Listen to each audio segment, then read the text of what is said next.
Assalamualaikum warahmatullahi wabarakatuh. Perkenalkan, kami dari kelompok 7. Saya Naila Mujaidah Filah. Saya Nabila Septenisa. Saya Delvina Talita. Saya Feros Hetri.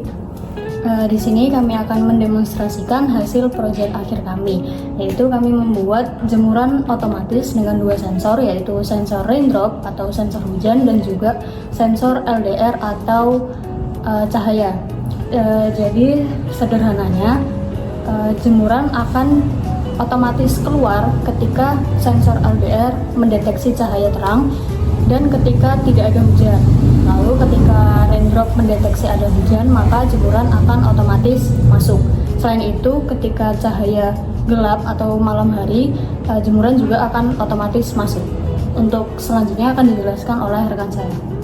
Selanjutnya adalah latar belakang dari proyek RTKB yaitu jemuran otomatis. Melihat cuaca di Malang yang cuacanya berubah-ubah dengan cepat, yang biasanya di pagi hari cuacanya cerah, kemudian di siang hari menuju sore tiba-tiba hujan. Nah, kondisi cuaca seperti itu yang tidak menentu membuat kita dalam proses pengeringan pakaiannya menjadi terganggu. Nah, kemudian saat kita beraktivitas di luar, kita bisa merasa panik ketika kita memiliki jemuran yang belum kita selamatkan karena tiba-tiba mendung. Nah, kondisi seperti itu yang menjadi merepotkan bagi kita. Kemudian pakaian yang terlanjur basah juga dapat mengganggu aktivitas dan juga menambah lama waktu pengeringan. Kemudian situasi tersebut menimbulkan kebutuhan akan sebuah sistem yang dapat membantu mengatasi masalah jemuran yang dapat bergantung pada kondisi cuaca. Misalnya dapat bekerja secara otomatis, dapat meminggirkan jemuran ketika hujan, kemudian jemurannya bisa kembali lagi ketika cuacanya sudah cerah atau terang, kemudian dapat meneduh kembali ketika gelap, dan dapat dijemur kembali ketika cuaca sudah terang. Kemudian dari kebutuhan itulah muncul ide dari kami untuk membuat sistem jemuran otomatis berbasis IoT.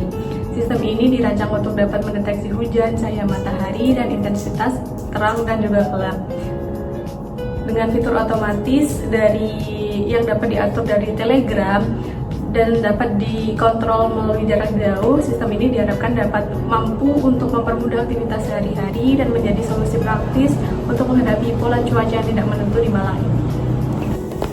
Oke, untuk yang selanjutnya yakni mengenai arsitektur dari alat ini.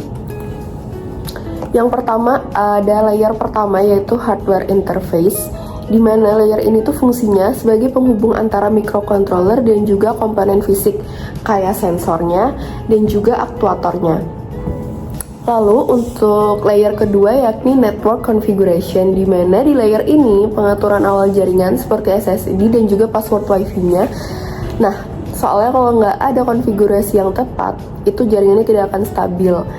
Jadi ini sangat penting untuk komunikasi antara server terhubung ke Telegramnya juga. Lalu yang layer ketiga yakni data model, di mana di layer ini adalah data atau variabel state yang menyimpan kondisi terkini dari sistem, bagaimana posisi servonya, bagaimana sekarang status sensornya, apakah dia menerima untuk sensor yang hujan ini, apakah dia menerima air atau tidak, seperti itu. Layer yang keempat yakni timing management, di mana ini adalah interval waktu proses. Jadi ada jeda pembacaan saat pembacaan sensor, di mana interval akan melakukan pengecekan koneksi ataupun delay saat melakukan eksekusi. Selanjutnya layer kelima yakni inisialisasi, di mana di tahap ini semua modul-modul tadi diinisialisasi dari pin model, koneksi wifi, dan juga library-nya. Nah, layer ini akan memastikan bahwa semua perangkat itu siap untuk dimulai ketika sistem akan dimulai. Untuk layer keenam yakni network service, di mana layer ini menangani koneksi atau layanan jaringan seperti koneksi ulang ketika terjadi disconnect, terus validasi koneksi ke server, dan juga pengiriman atau penerimaan data. Selanjutnya layer ketujuh yakni input processing, di mana di layer ini bertanggung jawab untuk membaca data sensor dan melakukan proses awal seperti filtering ataupun konversi nilai mentah menjadi data yang siap digunakan. Yang kedelapan yakni layer business logic, di mana di layer ini algoritma dari sistem seperti perhitungan, terus analisis kondisi, dan juga penentuan aksi berdasarkan hasil dari sensor tadi. Selanjutnya layer ke-9 yakni aktuator kontrol, di mana di layer ini menjalankan perintah fisik berdasarkan hasil algoritma, misal untuk membuka servo ataupun menutupnya, dan juga untuk mengaktifkan perangkat yang lain. Layer ke-10 yakni remote communication, di mana layer ini melakukan pertukaran data dengan server ataupun aplikasi ke Telegram tadi. Layer ke-11 yakni notification service, di mana ini untuk memberikan notifikasi, misalnya kayak statusnya apakah sedang terang atau gelap, atau sedang hujan atau sedang tidak hujan. Nah, layer terakhir yakni layer ke-12, yakni main loop, di mana semua layer yang udah dijalani tadi akan diulang dari layer pertama lagi. Seperti itu. Untuk selanjutnya bisa dijelaskan oleh rekan saya. Nah, di sini sudah terhubung wifi-nya, lalu masuk ke notifikasi Telegram. Posisi awal itu di sini cahaya gelap dan tidak ada hujan, jemurannya masih masuk. Lalu kita langsung uji aja ketika cahayanya terang. Masuk Telegram, lalu dia menggerakkan servonya keluar. Jemurnya sudah keluar dan validasi. Lalu kita testing jika terjadi hujan. Masuk bahwa dia terjadi hujan dan dia diperintahkan langsung masuk servonya. Jemurannya masuk. Posisi servonya itu masuk saat terjadi hujan dan saat cuaca gelap. Ini kan masih mode otomatis. Kita mencoba untuk mode manual, yang mana kita bisa komunikasi dua arah menggunakan perintah manual. Oh ya, di sini perintah-perintah yang ada nanti tampil di sini. Kita atur ke manual dulu. Nah, di sini posisinya servonya keluar. Kita coba atur masuk.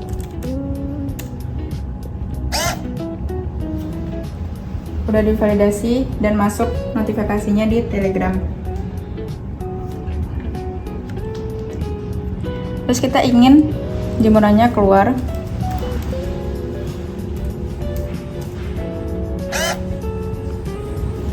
Maka servo menggerakkannya keluar. Lalu notif masuk jika dia sudah keluar. Kita memasuki ke kodenya. Di sini kita konfigurasi wifi-nya menggunakan password dan SSID-nya. Nah, di sini kita menggunakan WiFi secure itu untuk dikomunikasikan dengan SSL. Lalu di sini untuk konfigurasi Telegram botnya kita menggunakan dua, yaitu bot tokennya. Kita minta ke botnya. Lalu chat ID ini dari bot yang sudah kita buat, gitu.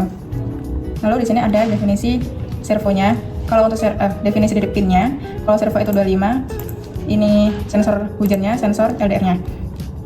Terus kita posisikan posisi keluar itu 90 derajat, sedangkan posisi masuk itu di 0 dengan toleran 2. Ini status jemurannya. Lalu lanjut ke kontrolnya. Di sini mode otomatisnya berawalan true, lalu manual keluarnya berawalan false. Nah, lalu untuk Telegram botnya itu kita menggunakan parameter bot token sama wifi yang sudah secure tadi. Lalu di sini itu variabel yang kita gunakan untuk bisa berbagai kondisi sensor itu bisa dijalankan bersamaan tanpa ada delay gitu, tanpa harus kita menunggu jawabannya dulu baru dia memanggil fungsi lain gitu, kebaca gitu. Nah, lanjut untuk setupnya itu di sini menggunakan serial monitor 115.200.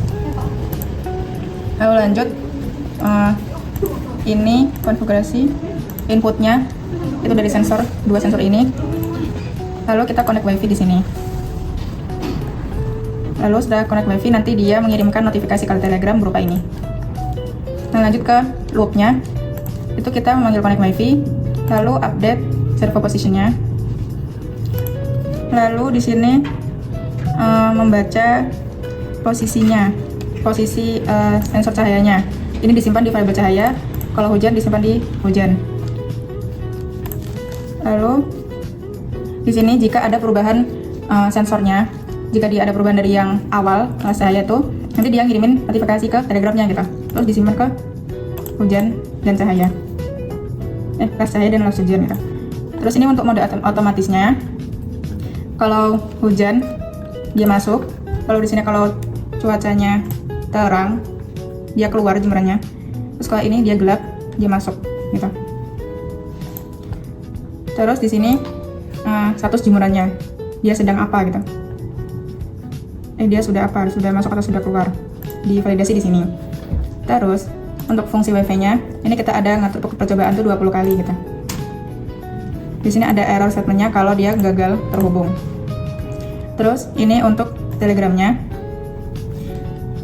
Telegramnya di sini kita perintahnya ada di sini. Gitu. Terus ini fungsi servonya. Ini kita bisa ngatur target posisi servonya gitu. Nah, lalu update servo positionnya, ini dia sedang keluar atau sedang masuk. Itu dibaca sama write current positionnya. Terus ini stringnya nanti yang dia muncul di telegramnya gitu. Ini kalau ini bagian yang statusnya, kalau ini bagian sensornya gitu, dia sedang terang atau hujan gitu. Udah. Oke, selanjutnya saya akan menjelaskan mengenai MQTT-nya.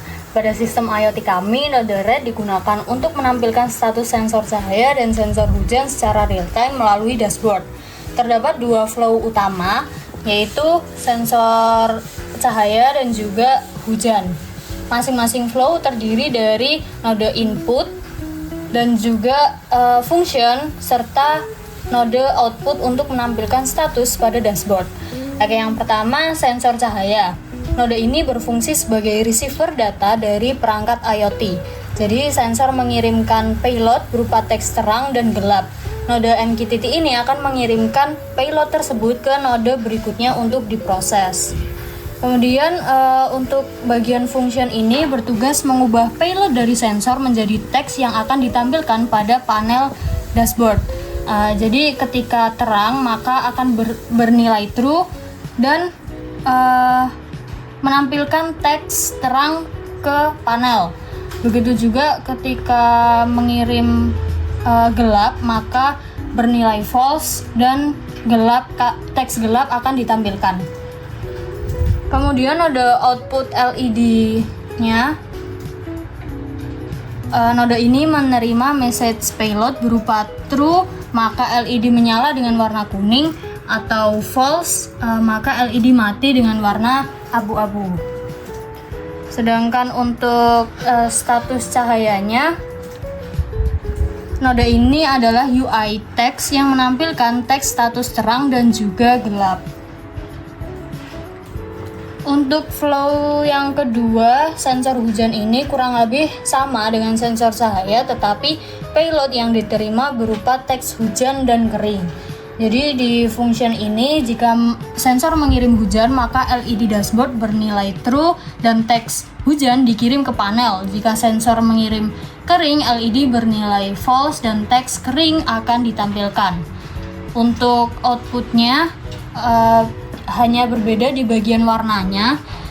Ketika true, LED berwarna biru, dan ketika false, LED mati warna abu-abu. Kemudian untuk status hujannya sendiri menampilkan teks hujan atau kering. Jadi flow Node-RED ini memisahkan pemrosesan sensor menjadi dua output, yaitu indikator visual LED dan teks status. Dengan memanfaatkan fungsi node dan konfigurasi LED dashboard, pengguna dapat memonitor kondisi cahaya dan hujan secara real time dari dashboard Node-RED. Adalah tampilan ketika gelap dan juga kering. Karena gelap, maka jemurannya masuk ke dalam. Lalu kita coba ketika terang.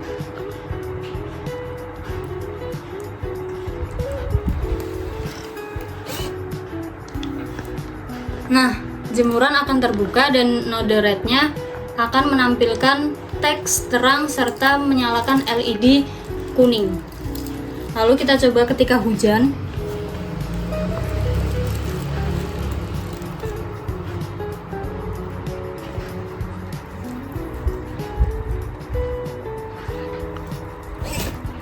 Nah, jemuran akan masuk dan tampilan moderate-nya menampilkan teks hujan serta LED berwarna biru. Sekian demonstrasi dari kelompok kami. Kurang lebihnya mohon maaf. Terima kasih. Wassalamualaikum warahmatullahi wabarakatuh.